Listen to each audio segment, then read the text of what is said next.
Hello students, welcome our channel HK academy. और आज हम बात करेंगे होमर हायट के सेक्टर मॉडल के बारे में, और हिंदी में इसको बोलते हैं खंड सिद्धांत। इससे पहले मैं आपके साथ डिस्कस कर चुकी हूँ कंसेंट्रिक जो जोन मॉडल है उसके बारे में, या फिर जो सकेंद्रीय वलय सिद्धांत जो है उसके बारे में।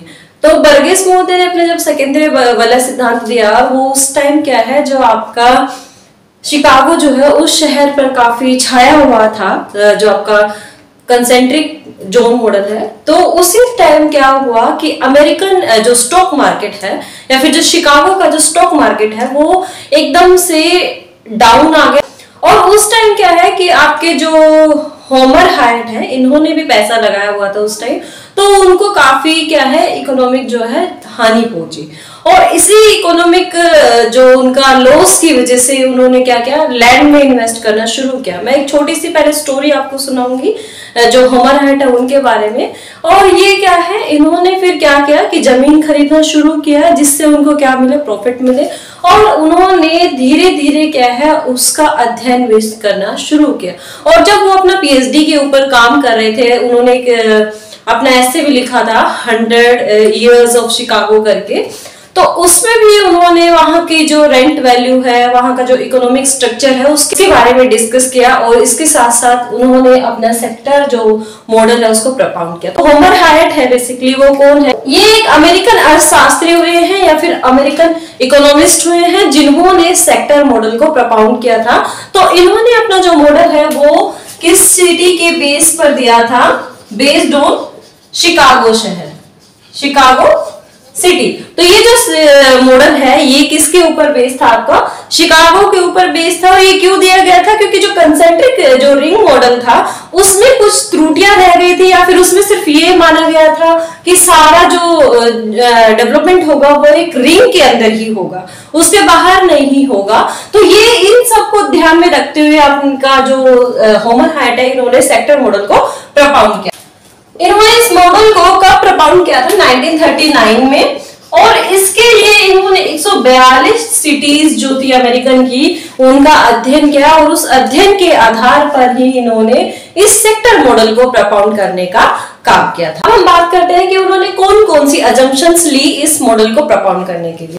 अजम्पशंस को हिंदी में मान्यताएं कहते हैं। तो सबसे पहले जो इनकी मान्यता थी वो क्या थी कि जो लैंड है वो क्या है? लैंड इज फ्लैट, यानी जो आपका अर्थ सरफेस है वो पूरा का पूरा किस तरीके का है कि वो पूरा का पूरा समतल अर्थ सरफेस है। वहां पर कोई भी माउंटेनियस एरिया नहीं है, वहां पर कोई भी प्लेट्यू एरिया नहीं है। इस तरीके के उन्होंने कुछ अजम्पशंस रखे। जो सिटीज हैं उनका डेवलपमेंट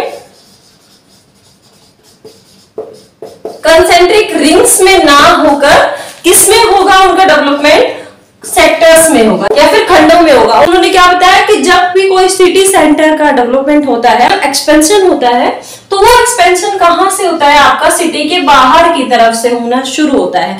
और हर कहीं पर क्या है, आपके अलग अलग खंड बन जाते हैं, अलग अलग सेक्टर्स बन जाते हैं। कुछ जगह पर ही क्या है आपका इंडस्ट्रियल सेक्टर रह पाता है, कुछ जगह पर आपका क्या है रेजिडेंशियल जोन हो जाता है। तो ये क्या है, इस तरीके के सेक्टर्स बन जाते हैं, ना कि कोई भी रिंग होता है। तो ये इनकी सेकंड अजम्पशन थी कि कोई भी क्या है कंसेंट्रिक रिंग नहीं होगा, इसके अंदर सेकेंडरी वलय नहीं होगा। तो जो थर्ड अजम्पशन थी वो क्या थी कि जो आपकी इंडस्ट्रीज होगी वो कुछ एरिया पर ही होगी, वो सभी एरियाज पर नहीं होगी। यानी किसी भी पर्टिकुलर रिंग में आपका जो इंडस्ट्रियल जो डेवलपमेंट है वो नहीं होगा।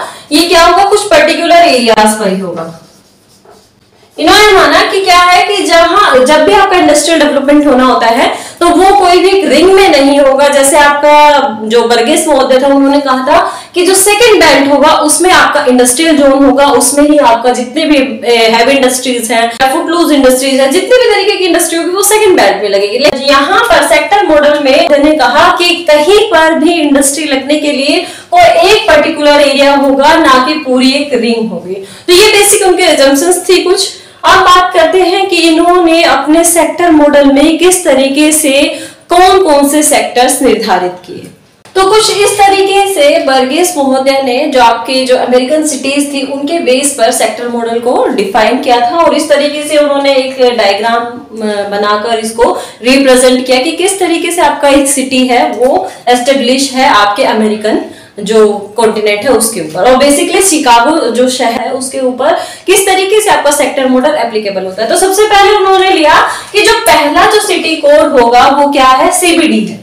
सीबीडी के बारे में काफी बार क्वेश्चंस पूछ भी ले जाते हैं, जैसे सीयूटी हो गया, या फिर कभी भी आप कॉम्पिटिटिव एग्जाम्स में जाएंगे, या फिर कभी भी इंटरव्यू के लिए आप जब कभी जाते हैं और आपका अगर अर्बन ज्योग्राफी अगर फील्ड है आपका स्पेशलाइजेशन का, तो उसमें आपसे पूछ ले जाते हैं टर्म्स कि सीबीडी क्या होता है। तो सीबीडी क्या है, आपका सेंट्रल बिजनेस डिस्ट्रिक्ट।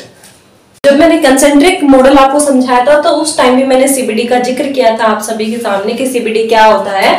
तो सीबीडी सेंट्रल बिजनेस डिस्ट्रिक्ट किसी भी सिटी का कोर एरिया होता है या मेन एरिया होता है, जहां पर क्या मिलते हैं, ऊंची ऊंची इमारतें मिलती है, इसके साथ साथ यहाँ पर दुकानें मिलती हैं, या फिर आपका जितने भी बड़े बड़े होटल्स हैं वो मिलेंगे, या फिर यहाँ रिक्रिएशन का या मनोरंजन के जैसे सिनेमा घर हो गए, ये इस तरीके के मिलेंगे। यानी हाई कमर्शियल एक्टिविटीज जो है वो कहाँ मिलेगी, आपकी सीबीडी के अंदर मिलेगी। और इसके साथ साथ क्या है, सीबीडी जो है यहाँ पर कोई भी रेजिडेंशियल जो जोन है वो नहीं मिलेगा, या फिर कोई भी रिहायशी क्षेत्र यहाँ पे नहीं मिलेगा, कोई भी आवास जो क्षेत्र है वो यहाँ पे नहीं मिलेगा। और इसके साथ साथ यहाँ की जो लैंड वैल्यू है वो काफी हाई होती है। तो ये है आपका सीबीडी। सेकेंड जो जोन बताया वो इन्होंने क्या बताया, आपका फैक्ट्रीज या फिर इंडस्ट्री। अब जो आपके बर्गेस महोदय हैं उन्होंने क्या कहा था कि जब आपके कोई भी फैक्ट्री लगता है, इंडस्ट्री लगती है, संक्रमण जो क्षेत्र है उस बेल्ट में लगते हैं, आपके सेकंड बेल्ट में लगते हैं। सेम इसी तरीके से आपका जो होमर महोदय है इन्होंने समझाने की कोशिश की कि आपका जो फैक्ट्रीज है वो क्या है, सेकंड बेल्ट में ही होती है, लेकिन इस फैक्ट्री का जो एरिया है वो कंसेंट्रिक ना होकर क्या है, वो डिपेंड करता है वहां की सिचुएशंस पर। अगर हम बात करें शिकागो शहर की, तो वहां पर उस टाइम जो इंडस्ट्रीज थी, यानी होमर ने अपने जितने भी आर्टिकल्स है उसमें लिखा भी है कि जितनी भी इंडस्ट्रीज थी, जो हैवी इंडस्ट्रीज थी या स्टील इंडस्ट्रीज थी, वो बेसिकली कहां पर लगाई गई है, उसमें ट्रांसपोर्टेशन का भी ध्यान रखा गया है, उसमें वाटर रिसोर्सेज का भी ध्यान रखा गया है, उसमें अदर रिसोर्सेज जो है उनका भी ध्यान रखा गया है। तो बेसिकली जो इंडस्ट्रीज थी वो क्या है, या तो रेलवे ट्रैक के साथ साथ थी, या आपका रोड बेस था, या फिर आपके जो सड़क परिवहन है उसके साथ साथ थी।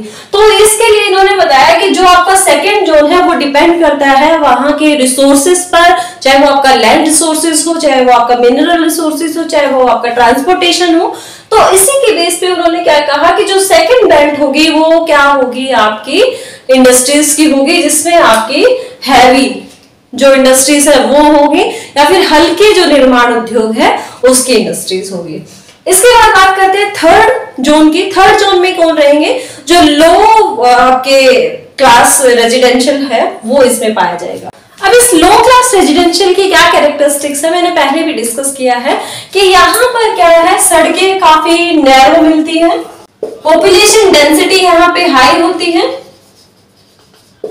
इसके साथ साथ इस बेल्ट में क्या है, आप जो माइग्रेटेड पीपल्स है वो यहाँ पे ज्यादा मिलेंगे, यानी कहीं दूसरी रीजन से आए हैं तो यहाँ पे ज्यादा मिलते हैं। इसके साथ पॉपुलेशन डेंसिटी या फिर जनसंख्या घनत्व यहाँ का उच्च पाया जाता है, सड़कें यहाँ पर काफी तंग मिलती है। इसके साथ साथ क्राइम रेट यहाँ पे ज्यादा होता है, और ये सब जो आपका है वो क्लास रेजिडेंशियल जोन इसको इसलिए कहा गया है। इसके साथ साथ यहाँ पर क्या है, जो गरीब लोग हैं या फिर जो कम कमाते हैं तो वो लोग इस पेटी में निवास करते हैं। और ये किसके साथ साथ मिलता है, ये आपका जो आपका इंडस्ट्रियल जोन है, यानी जहां पर उनको क्या है रोजगार मिलता है, तो आपका लेबर जो फोर्स है उसको वहीं पर ये क्या है निवास करते हैं। यानी आपकी जो इंडस्ट्रियल जोन है उसके पास सबसे पहले कौन मिलेंगे, जो लो रेजिडेंशियल जो जोन है वो मिलेगा, यानी जिनकी आय कम है उन लोगों के निवास मिलेंगे। और इनमें क्या है, हाइजीन काफी कम रहता है, सैनिटेशन काफी कम है, तो यहाँ पे क्या है साफ और स्वच्छ वातावरण नहीं होता है। और इसके साथ साथ क्या है कि यहाँ के लोगों की जो लिटरेसी रेट है वो भी काफी कम होता है।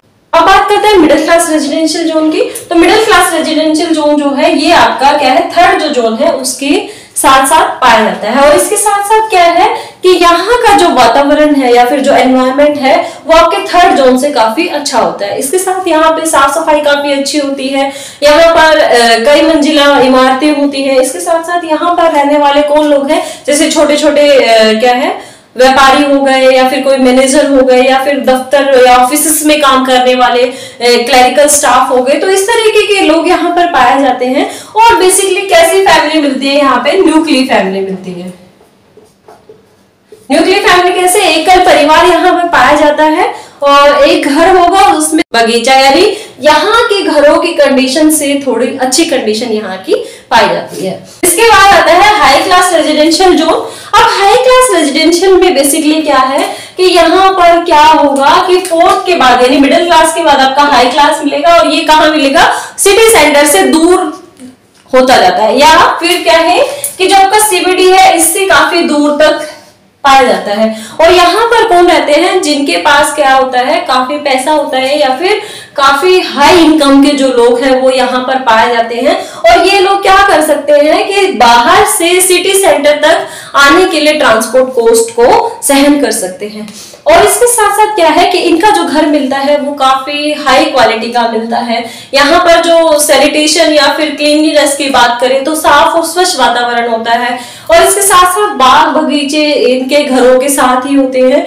और यहाँ पर ट्रांसपोर्टेशन जो फैसिलिटी है वो काफी हाई लेवल पर पाई जाती है। तो ये आपका था हाई रेजिडेंशियल जोन जो आपके होमर हाइट ने बताया। तो होमर हाइट ने ये 5 आपको सेक्टर्स बताए जिसमें उन्होंने कोई भी कंसेंट्रिक नहीं लिया, और उन्होंने क्या कहा कि आपका जो मेन कोर सिटी सेंटर है इससे दूर क्या है, आपका जो सिटी है एक टाइम बाद उसका एक्सपेंशन होना शुरू होता है। और वो एक्सपेंशन कैसे होता है, कंसेंट्रिक रिंग में नहीं होता है, वो अलग अलग सेक्टर्स में होता है।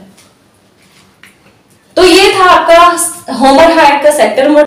अब इसके इंपॉर्टेंस की बात करते हैं। तो जो होमर हाइट का सेक्टर मॉडल है ये काफी इंपॉर्टेंट है आज के टाइम में, क्योंकि ये हमें क्या है, क्लासिकल जितना भी आपका सिटी एक्सपेंशन था या फिर अर्बन स्पोल था उसके बारे में हम काफी अच्छी जो हमें नॉलेज है वो प्रोवाइड कराते हैं। इससे आगे जितनी भी प्लानिंग होने वाली है या जितने भी डेवलपमेंट के काम होने वाले हैं उनके लिए क्या है, प्रेरणा स्रोत का काम करते हैं। तो इस तरीके से ये था आपका सेक्टर मॉडल। आई होप सभी को समझ आया होगा। अगर किसी का कोई क्वेश्चन है, कोई क्वेरी है तो वो मुझे कमेंट सेक्शन में भेज सकता है।